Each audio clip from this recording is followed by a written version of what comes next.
O pensamento agora tem trilha sonora. Está no ar. Audioblog. Um programa que fala de cultura, cotidiano, notícias, entretenimento. Audioblog.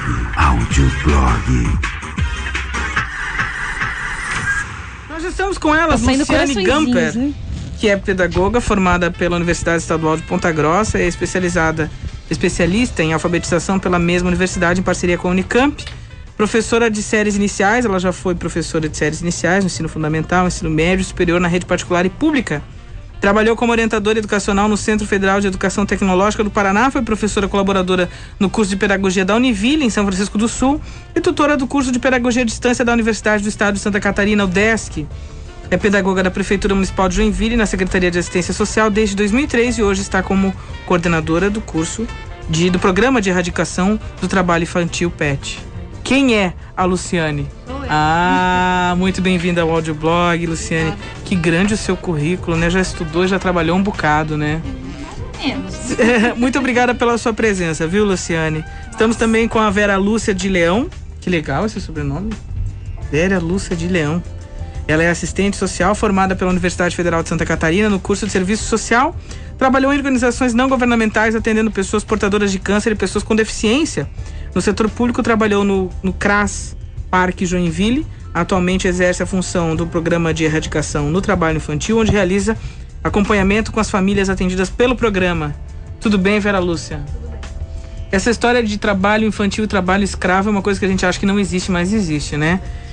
E também estamos com a Fabiane, que é educadora, Fabiane Steber de Matos, que é formada em Pedagogia pela CE e trabalha no Centro Social Urbano com atividades extracurriculares com jovens. Tudo bem? Isso mesmo, tudo bem. Tudo bem, Fabiane? Seja bem-vinda também ao Audioblog. O que é o PET? O PET é um programa do governo federal que retira crianças e adolescentes de 0 a 14 anos do trabalho perigoso, penoso ou degradante, ou seja, aquele trabalho que coloca em risco a saúde e segurança das crianças e adolescentes. Conta pra gente um pouquinho, Luciane, como é que é o teu trabalho lá no PET? Então, o PET, primeiramente, boa tarde a todos, né? Boa tarde. Nossos ouvintes da Mais FM. E eu gostaria de agradecer a oportunidade de estarmos aqui. Eu acho que é importante estar fazendo essa divulgação do programa e também poder conscientizar um pouco as pessoas e desfazer um pouco os mitos e essas questões assim de trabalho infantil. Eu já trabalhei desde criança, é por isso que hoje eu sou gente, existem essas coisas assim. Então a gente pensa bem diferente disso, né? Lugar de criança é na escola, é brincando, e até poder desenvolver e amadurecer para depois ter muito tempo para trabalhar, né? Mas enfim, o PET, como você já colocou, ele é um programa de erradicação do trabalho infantil que visa tirar as crianças do trabalho. A gente atende crianças a partir dos 7 anos até completar 16. E vocês encontram mesmo crianças trabalhando de 7 a 14 anos em Joinville? Tem bastante. Olha aí a cidade das flores, dos príncipes do trabalho infantil. Olha Quantas só. que vocês atendem por mês? Hoje nós estamos com 155 crianças. 155 Isso. crianças. E assim, esse é um número que chega até nós. A gente sabe que existem muitas Muito crianças mais. trabalhando e que não chegam até o nosso programa. É importante a gente entender também em que áreas que são encontradas essas crianças trabalhando. Como é que isso acontece? Como é que isso funciona? É encontrado em que tipo de trabalho, em que tipo de empresa ou em que tipo de ação na rua? Não sei. Como é que funciona? Aqui em Joinville, assim, a gente encontra bastante vendedores ambulantes. Né? Crianças Em vendendo na rua. Sim, em época de verão aparecem os vendedores famosos de picolés, né? Catadores de recicláveis, que às vezes trabalham junto com os pais, as crianças vão junto. E também existe aquele trabalho que é muito difícil de detectar, que é o chamado trabalho doméstico. Porque existe uma linha muito tênue que separa, assim, o que é ajudar em casa, que é responsabilidade do que da é criança. ser um escravo dentro de casa. E o que é ser responsável por todo um trabalho da casa, que é responsabilidade de adulto. Uma coisa que a gente vê bastante, por exemplo, é aquele pequeno comerciante que bota o seu filho para ajudar no comércio junto, né? O que o programa vê desse tipo de trabalho, ou se pode se considerar um trabalho infantil vamos nesse caso? enquadrar aqui o que é trabalho infantil e até onde vai esse limiar aí, como você falou, uma linha tênue, né? Do que é o ajudar e o trabalhar como funcionário já mesmo, né? A gente só pode estar com o adolescente, digamos assim, no trabalho, a partir dos 14 anos, que daí ele vai ser aprendiz. Isso. Né? Então, aí tudo bem, porque é até bom para criar senso de responsabilidade. E existe todo um processo, não é simplesmente assim, colocar lá e vai trabalhar junto. Né? A gente tem hoje, por exemplo, no momento a gente tem uma parceria com a Celesc, nós temos 4 estagiários lá, 4 aprendizes, mas existe todo um trabalho junto ao CIEE, então eles recebem a parte teórica juntamente com a parte prática feita pela Celesc, então é um conjunto. E o aprendiz é exatamente isso, é o programa Menor Aprendiz, né? Isso, é um conjunto de ações. Conta pra gente, Vera, sobre o projeto Menor Aprendiz, como é que funciona? Na verdade, o Adolescente Aprendiz é um projeto de lei, né? É uma lei do Ministério do Trabalho, onde uma lei federal, uma lei federal que cobre o país dando essa possibilidade. É dentro do Ministério do Trabalho, onde ele regulariza essa situação. Entendi. E em Joinville são poucas entidades que fazem esse suporte, porque, como a Luciane bem colocou, não é só a prática pela prática, tem um conhecimento teórico atrás que vai subsidiar a prática. Então tem muito adolescente para pouca oportunidade de trabalho. Isso é uma situação que nós estamos vivenciando, né?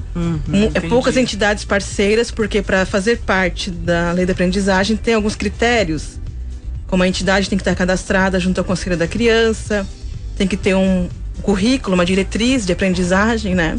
Não vai você querer aprender mecânica e trabalhar num setor de costura. Mais ou menos assim, tem que estar vinculado ao que está aprendendo. Coerência, né? Com a coisa, né? Então, assim, e isso as empresas, por lei, elas têm que ter, acima de uma quantidade de funcionários, elas têm que ter o jovem aprendiz no seu quadro pessoal. Né? O PET possibilita o acesso, a permanência e o bom desempenho de crianças e adolescentes na escola e incentiva a ampliação do universo de conhecimentos da criança e do adolescente. Isso acontece através de atividades culturais, esportivas, artísticas e de lazer no período complementar à escola, ou seja, as crianças que estudam de manhã são atendidas à tarde ou vice-versa. O PET também proporciona apoio e orientação às famílias por meio da oferta de ações socioeducativas e aplica projetos de geração de trabalho e renda para as famílias. Ou seja, a Fabiane Steber de Matos, que trabalha como educadora e trabalha no Centro Social Urbano com atividades extracurriculares, pode falar um pouco pra gente sobre essa questão. Então, para quem se questiona assim, eu vou deixar meu filho aonde, o que ele vai fazer no período da tarde, quem que vai cuidar dele, né?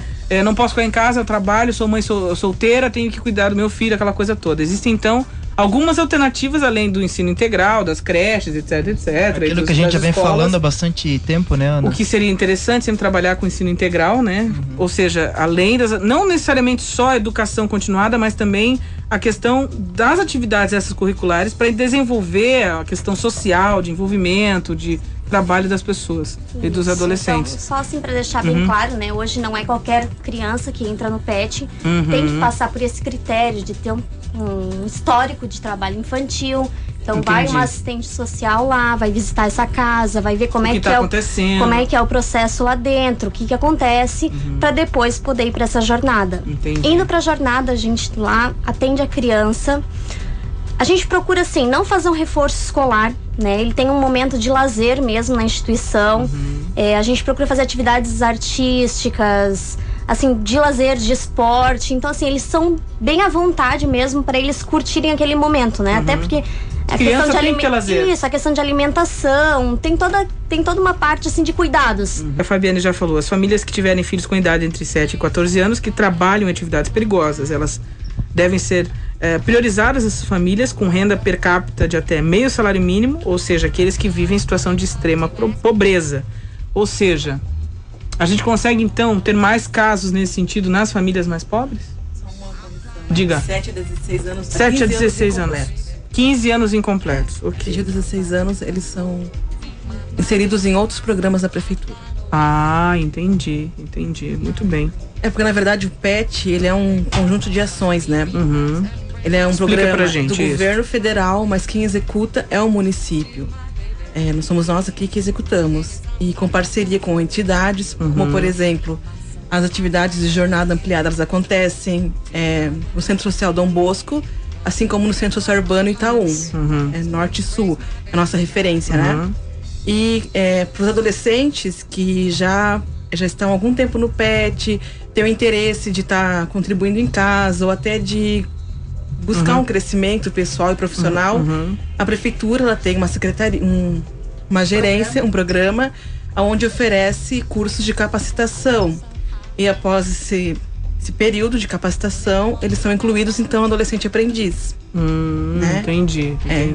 E quem que investe, quem que bota dinheiro efetivamente nesse programa? É o governo federal e o municipal? As novas gerações acham que podem sentar na cadeira dos diretores em 6 meses de trabalho. Isso é fato.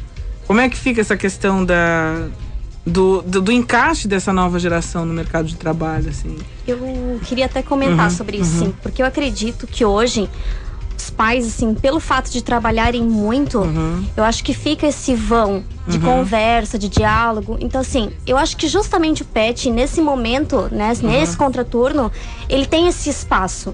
A gente consegue lá manter uma conversa, porque eles têm dúvidas, né? Quanto mais eles crescem, mais dúvida vai aparecendo.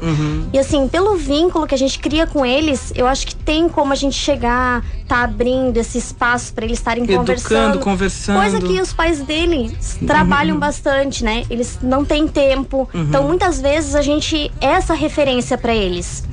Então, eu acho que nesse momento dá pra gente trabalhar assim, o dia a dia deles bem mais, ampliar bem mais isso do que aquela escola que só dá a matéria, que também muitas vezes, né, não criticando, mas é mais voltado à matéria, né? Então, tem assim, conteúdos assim vencidos. Isso, tem toda uma meta também, né? Então, o PET já tem uma outra amplitude, né? A gente trabalha mais questões assim de cidadania, protagonismo, né? Onde entra o que a Fabiane está falando. Então, qual é o meu papel na sociedade? Quem eu sou, família, sociedade, trabalho, autoconhecimento. Que eles vêm comentar com a gente, professor, hoje eu tô sentindo uma necessidade de... Queria muito fazer um curso de informática. Então, se a gente tem como levar isso para assistente, para ela ir buscar um curso gratuito, ou de repente que tenha algum convênio com a prefeitura. Então, assim, isso a gente tem como fazer, sabe? Então, a gente vai buscando. O que leva uma criança, né, a trabalhar em situações de perigo, né? Ou porque a família, de certa forma, exige que a criança trabalhe. A maioria das vezes, posso dizer quase totalidade, é questão de vulnerabilidade econômica mesmo, né? Precisa aumentar a renda. Precisa aumentar a renda e se obriga a colocar a criança naquela situação. Poucos é uma questão cultural. Nós vivemos numa região onde o trabalho dignifica o homem. Na minha opinião. Essa que tipo de dignidade é essa, né? Mas enfim, então assim, só é homem, né, de direito do trabalho. Então, por uma questão cultural também existe, a gente já ouviu relatos a respeito disso. Eu trabalhei desde criança, como a Luciana colocou anteriormente. Mas vale lembrar, se você se pegar assim um pouquinho, quantas pessoas aos 40, 50 anos estão se aposentando por invalidez, porque quando crianças eram serventes de pedreiro ou exerciam uma atividade não apropriada para a idade, e hoje é coluna que sofre, as mãos que sofrem, a questão óssea que sofre, a questão psíquica que sofre. Então, assim, por contas desde a infância. Então, o lugar de criança é na escola, é na família, é brincando, é descobrindo o mundo. E no tempo oportuno, no tempo apropriado, ela vai sim fazer parte desse processo. Porque se ela tiver mais conhecimento e se tiver se desenvolvido, ela vai ter uma outra visão do trabalho, do mundo, da realidade, do conhecimento, da informação, né? Sim. Agora, se ela fica no mundinho da ignorância, da alienação, advindo dos pais, advindo do contexto da alienação familiar, ela vai crescer dentro desse mesmo contexto e vai ter poucas chances e oportunidades de evoluir nessa questão do trabalho, né? Ela não precisa ter um subtrabalho, ela pode ter um bom trabalho se ela tiver um bom estudo, um bom encaminhamento. Você ouviu Audioblog, um programa que é a trilha sonora do pensamento. Trilha sonora do pensamento. 1 hora de pura expressão da cultura, do cotidiano, da notícia e do entretenimento de Joinville, do Brasil e do mundo. Audioblog.